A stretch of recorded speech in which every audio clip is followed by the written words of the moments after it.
左眼能看到1年后发生的事，我能看见彩票店1年后的开奖号码走势图。我将1年后各期彩票中奖号码记在日记本上，只需等待1年，我将一夜暴富。我是4个月前突然拥有了这项特殊能力，我打算利用这个能力买彩票中大奖。可让我担心的是，我怕我等不到那一天了。今天夜里我起床喝水，忽然看见我家的房门被缓缓推开了，门口站着一个手持尖刀的黑衣蒙面人，他悄悄地走进了我的屋子。幸运的是，这是我左眼看到的。我放下手中的水杯，用左眼死死地盯着面前的黑衣人，心想这人是要入室抢劫吗？难道1年后的今晚，我的家里会遭贼？此刻我的屋子里是亮着灯的，可1年后的今晚，整个屋子里都昏沉沉的。黑衣人个头不高，瘦瘦的，他头上戴着鸭舌帽，脸上戴着口罩，看来这人早有预谋。黑衣人手握尖刀走向了我的床，趴在床上熟睡的我却浑然不知有人靠近。黑衣人悄然来到了床边，忽然他手起刀落，尖刀直接刺向我的后颈，被子里我都来不及反抗，略微动弹了几下便没了动静。黑衣人没有在屋子里翻箱倒柜，只是拿起了我放在床头柜上的日记本，然后悄然离去。什么情况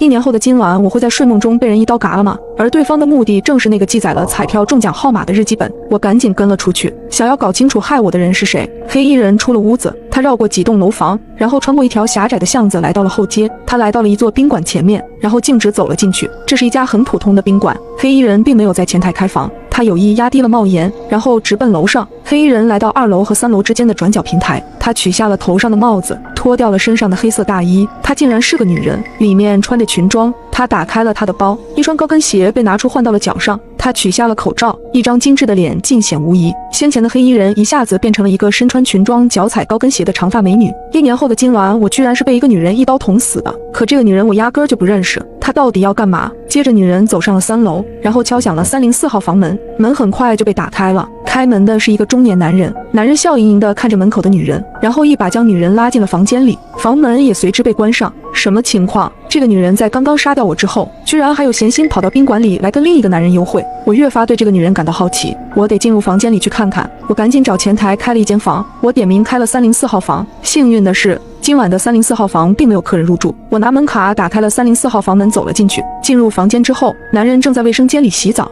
我看到床头柜上摆了2个倒有红酒的酒杯，女人正将1瓶安眠药倒入了其中的一个酒杯里。5分钟后，男人从卫生间里走了出来，女人端着2只酒杯笑盈盈地走向了男人，她将放有安眠药的酒杯递给了男人。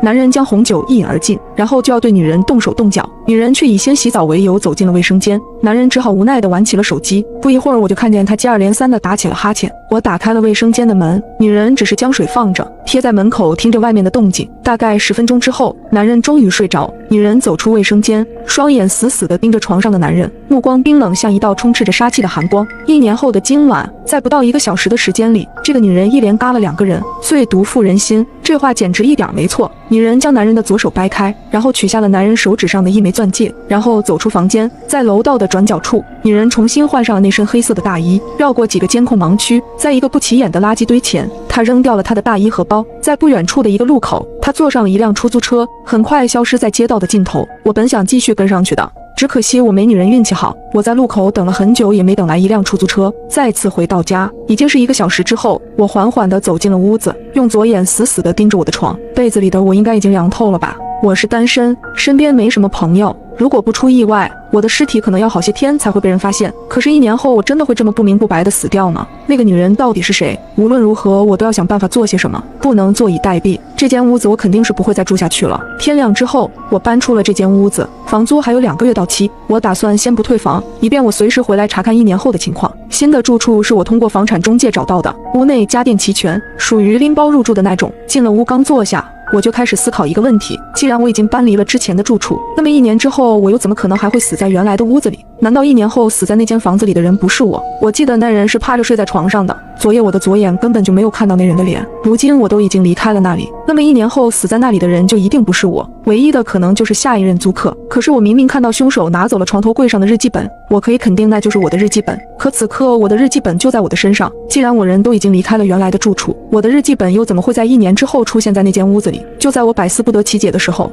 我忽然接到了我一哥们儿张三的电话。听说你不住原来那地儿了？是的，我已经搬出去了。可我记得房租还没到期吧？就这么走了不是浪费吗？那屋子我住不惯，反正也就多交了2个月房租，浪费就浪费吧。既然这样，那还不如便宜了我正愁没地儿住呢，我明早就搬过去，也好省2个月房租。那屋子邪乎得很，你搬过去要出事的。我可不信这些，只要能让我省钱就行。张三问了我的新住址，就挂断了电话。我开始思考一个问题：难道我那屋子的下一任租客是张三？那么昨夜我左眼看到的被杀者会不会就是他？可我那日记本又是怎么回事？难道将来的某一天，张三会拿走我的日记本？就在我陷入沉思的时候，忽然我就愣住了。我看到屋子的房门被缓缓地推开了，一个女人从门外走了进来，这是我左眼看到的。进屋的女人居然就是昨夜我看到的凶手。这个女人为什么会在1年后住在这里？那么我又搬去了哪里？我越想头越大。女人进屋后径直地坐在沙发上，我在一旁用左眼静静地看着女人。女人从抽屉里拿出了一个小本子，我一眼就认了出来，那是我的日记本。女人将日记本翻开，认真看着上面记载的密密麻麻的彩票号码，嘴角不经意间露出一抹浅笑。女人看了一眼手表上的时间，她忽然拿出手机，给一个备注为神经病的人发了一条短信：昨晚已经解决了2个，日记本已拿到手，明天我就去买彩票。很快对方就回复了一条信息，信息的内容是一个笑脸的表情包，外加一句话：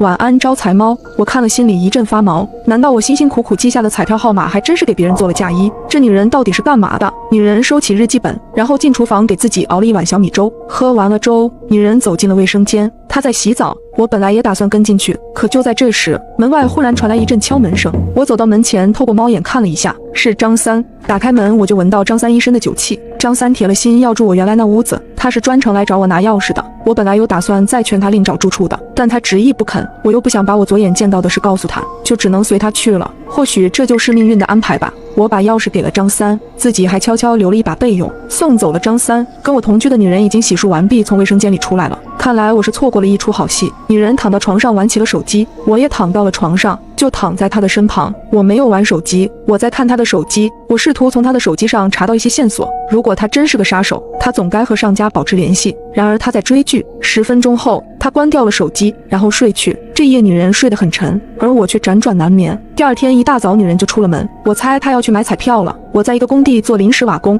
今早我跟工地请了几天假，比起每天起早贪黑的上班，追查1年后我为何会弄丢日记本，那可有意义多了。1年后我能不能发财，就靠这日记本了。女人前脚刚出门，我后脚就跟了出去。女人在路口叫了一辆出租车，我怕跟丢，赶紧在路口拦了一辆。师傅跟上前面那辆出租车。出租车师傅一脸懵逼地问我哪辆？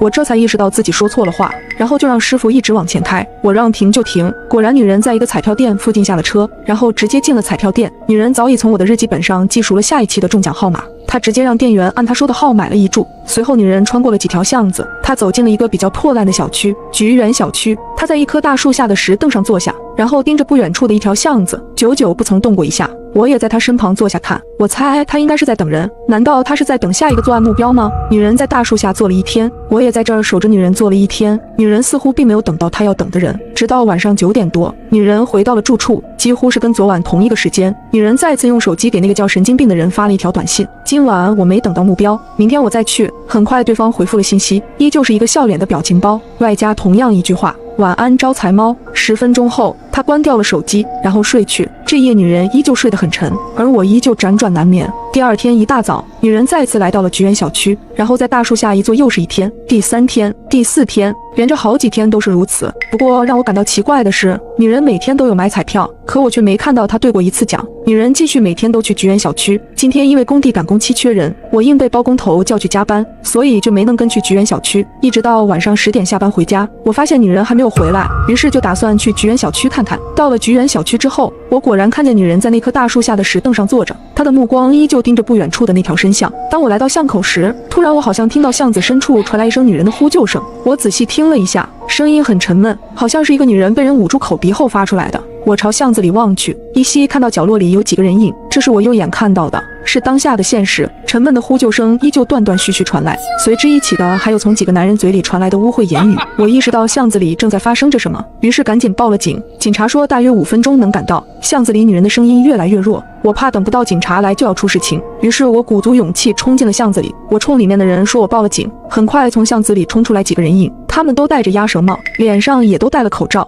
我看到总共有3个人，他们手里都拿着铁棍，有2个直接抡着铁棍就朝我砸来。我身上挨了5、6下，头上也挨了2下，好在碍于警察马上就到，3个人扔下棍子就跑了。我倒在地上喘着气，看了看巷子里，再扭头看了看不远处的大树下。巷子深处躺着一个女人，大树下坐着一个女人。巷子里的女人是我右眼看到的，大树下的女人是我左眼看到的。他们两个长得好像，我感觉头昏脑胀，最后晕了过去。再次醒来已经是第二天了，医生告诉我并无大碍，只是有点轻微的脑震荡。我的病床旁还守着2名警察，他们告诉我，昨晚一个乡下来的打工妹在下班途中被3个小混混掳走，并带到了菊园小区里的那条巷子里，女人被他们用药物迷倒，并对女人实施了侵犯。若不是我报警，女人可能因吸入大量迷药致死。而那3个人明显是有预谋的作案，他们选在监控盲区，并戴了口罩和帽子，到现在还没有抓到。不过我却在思考另一个问题，我左眼看到的那个1年后的女人，为什么每天都会去菊园小区的巷口坐着？那个地方正好是昨晚的案发现场，这2件事之间会不会有某种关联？1年后的那个女人已经一连杀了2个人，从她给那个叫神经病的人发的短信内容来看，她至少还要再杀1个人，刚好也是3个人。她杀人会不会是出于报仇的目的？我向警方询问能不能见一见昨晚那个被侵犯的女人，结果被警察拒绝了。警方给出的理由是，受害者受了很大的刺激，现在是一种很封闭的状态，抗拒跟任何人见面。下午我出院了，途中我又路过我原来的住处，我左眼看到楼下拉起了警戒线，有不少警察从楼房里进进出出，看来是1年后死在屋子里的我终于被警察发现了。我赶紧走进楼房，想要用左眼确认一下1年后死在屋子里的究竟是不是我，可此刻现实世界里门是关着的。我赶紧敲了敲门，开门的是浑身酒气的张三，看到我突然到访，他似乎表现得有些惊愕。很快我就发现屋子里除了张三还有另外2个人，更让我惊讶的是，其中一个中年人我还见过，准确的说是我左眼见过，居然就是1年后死在宾馆304号房里的那个男人。他在1年后会被那个女人用安眠药杀死。我右眼看到桌子上都是外卖和满地的酒瓶，张三向我介绍那2人是他的好哥们，一个叫李四，另一个叫王五。1年后死在宾馆304号房的男人就是李四。张三还拉着我坐下跟他们一起喝酒，我一边应酬一边用左眼扫视四周，尸体已经被翻过身来，我看到了尸体的脸，真的是张三。1年后那个女人先后杀死了张三和李四，那么她下一个目标会不会就是这个王五？如果女人杀人的目的是出于报仇，那么昨晚的犯罪者就是我面前的这3个人。这是李四问我，兄弟，你额头上的伤是怎么回事？我不确信他问我头上的伤是出于关心还是有别的目的。眼下这个情形，我只好如实说了我昨晚的遭遇。李四问我昨晚有没有看清那些不法分子的脸，警察有没有查到什么线索。当听到我给出的都是否定的答案之后，他们3个似乎才松了一口气。晚上回到家，女人已经先我1步回来了，她正在给那个叫神经病的人发短信，短信的内容是，等我给你报了仇，我就离开这里去陪你。很快对方回复了信息，仍旧是一个笑脸的表情包，外加同样一句话，晚安招财猫。女人发出去的短信让我有种很不好的预感，留给我的时间不多了，我想是时候该向她问清楚了。我想到了一个办法，我拿起一支黑色的记号笔，在窗边的墙壁上写下了3个大字，你是谁。如果在接下来1年的时间里没有人擦掉我写在墙壁上的字，那么此刻女人身旁的墙壁上就应当也会有这3个字。女人很快就注意到了墙壁上突然出现的大字，她吓得连忙后退。我赶紧又补充了1行字，你不用害怕，我不会害你，我只是想知道你是谁。女人显然有些慌了，她紧张地看向四周，然后盯着墙上的字在说着什么。我赶紧又在墙壁上写道，我无法听到你的声音，你可以用笔写下来，写在纸上或者墙壁上，我都能看见。他赶紧用一支红色的记号笔在墙壁上颤抖地写下了3个字，你是谁。我考虑了一下，随即在墙上写道，我是一个能看到未来的人，我和你的时间相差了1年。女人有所迟疑，显然她还是不信。我赶紧又把这几天我左眼看到的一切都写了下来，包括我看到他先后杀了2个人，还有他发出去的短信内容。女人看后陷入了沉思，终于她好像开始相信了。她写字问我，如果这些天你一直都跟着我，那么昨晚你也去了菊园小区。我回复，是的。那么巷子里发生的事你都看见了？我赶紧解释，我是那件事情的目击者，我报了警，自己也被袭击了。女人想了一下写道，原来你就是当时的报案者。我赶紧追问，你跟巷子里被侵犯的那个女人是什么关系？她埋下头许久才写道，我就是那个女人。看来我之前的预感没有错。女人继续写道，谢谢你当时及时出面报了警，要不然我也活不到现在。我回复，只可惜警方目前对这起案件还没有任何线索。我知道警方一直没能抓到那3个人，要不然我也不会亲自报仇。所以你要杀的人就是昨晚侵犯过你的人，你是如何查到他们身份的？我自有我的办法。你有证据？有。那你为何不把证据交给警方，而是选择亲自出手？因为我怕我等不到他们被判罚的时候了。女人一把拽下了头上的全部头发，那是她的假发。我已经身患绝症了，我所剩的时间不多了，况且那3个人身上还沾有人命，我要他们血债血偿。人命？谁的命？他略显迟疑，没有直接回答我的问题。你可以帮我一个忙吗？什么忙？帮我给这个日记本的主人带一句话。我一下子紧张了起来，让他毁掉这个日记本。为什么？因为他将来会因为这个日记本而死。我看后如受晴天霹雳，1年后我还是死了。我赶紧追问，他是什么时候死的？怎么死的？你好像很紧张。我赶紧写道，如果我告诉你，我就是这日记本的主人，你信吗？他看后再次陷入了很长一段时间的沉思。我信，其实我早该猜到了，我只是想看你亲自承认，你我此刻同处一间屋子，只是时间相差了1年，那么你必然是1年前这间屋子的住户。苏远是你吗？他居然写出了我的名字，你认识我？快告诉我，我到底怎么了？不久的将来你会被人害死。被谁害死？张三、李四、王五，我杀他们是给自己报仇，也是在给你报仇。你到底是谁？就在我极为震惊的时候，他告诉了一个更令我出乎意料的事实，我是你1年后的妻子。我彻底傻眼了。女人怕我不信，他还从柜子里拿出了我们的结婚证，我看到他的名字叫李岩，她确实是我的妻子